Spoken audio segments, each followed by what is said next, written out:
Hi, and welcome to Geno's Monday Morning Takes. Just a little something to catch up on what happened over the weekend and is going on while Deflategate rolls to an end. Definitely going to have a ruling in the next 2 days. Should be interesting. All right, big night in the City of Angels last night. As you know, both Jake Arrieta's no-hitter on national TV and the VMAs. Yeah, it looks like two groups of fans in Los Angeles were desperately waiting to see a hit, and neither ever did. Look, the Dodgers are in trouble because I'm telling you right now, they're the first team since 1923 to be no-hit within 10 days of each other. That's ridiculous. And here's another very sobering stat, which, speaking of people in LA, maybe Kanye West should watch. Is everyone else sick of this idiot? The Dodgers, if you take away their last two series against the Reds where they went 6-1, you ready for these numbers?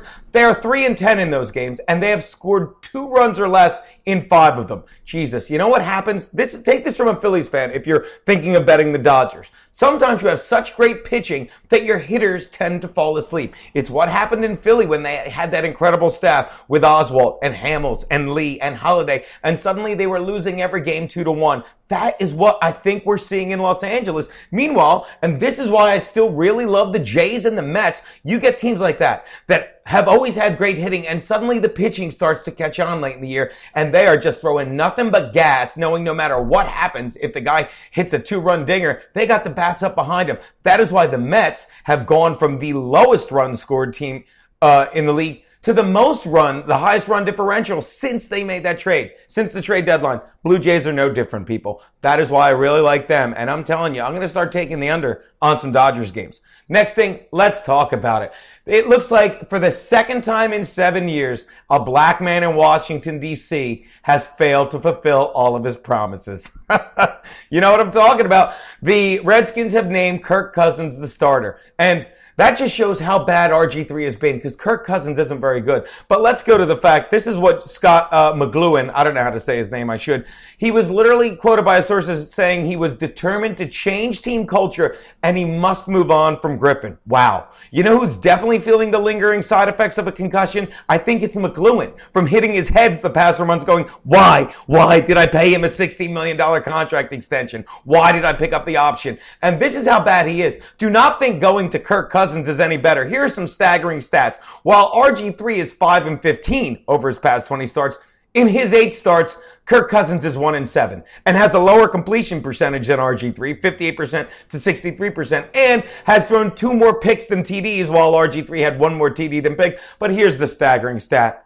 While RG3's QBR was an incredible 39, finally that's a way you can compare RG3 and Peyton Manning. RG3's QBR is Peyton Manning's age. You know what Kirk Cousins is? Kirk Cousins is 34. That's his QBR. And I know it's a ridiculous stat, but it's still a benchmark, and they are going to be terrible. Not too late to get in on the under on the Redskins win total. And here's just one other thing before you get too excited in DC. There are 45 starters. Of the 45 starters with 5 or more starts, there are 45 starters with 5 or more starts that have a better winning percentage than Kirk Cousins. All right?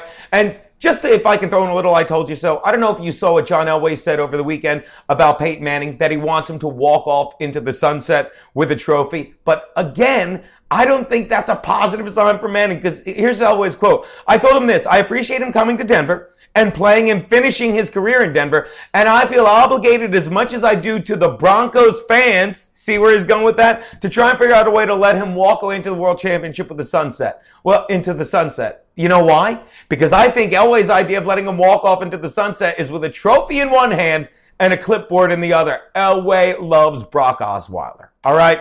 And one more thing. Sorry to the Little American boys in the Little League World Series. You blew it! Up 10-2 after the first inning, scoring 10 runs out of the top of the gate, and then you get outscored 18-1. Those little Japanese kids had more annoying hits by a 13-year-old than Justin Bieber in one afternoon. Yeah, begin and end with some VMA stuff. That's the Monday morning stuff. We will be back the rest of the week with some picks, probably baseball. You getting excited, Scott Walker? See you tomorrow, guys.